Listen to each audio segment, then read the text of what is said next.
High বন্ধুরা, আগের ব্লগে তোমাদের দেখিয়েছিলাম যে আমরা এই গরমে ঘুরতে চলে গিয়েছিলাম বিড়লা প্ল্যানেটোরিয়ামে।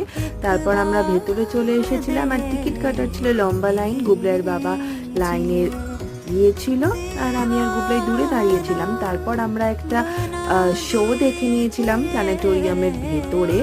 আর এখানে দেখো বসার জায়গাটা পুরো একটা অডিটোরিয়ামের মতো, খুব সুন্দর।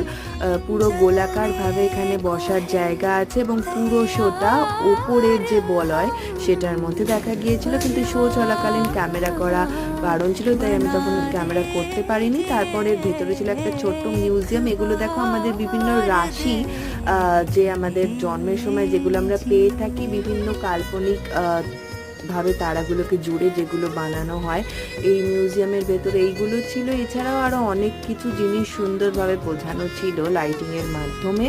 আর সেগুলো দেখে দেখে আসতে আমরা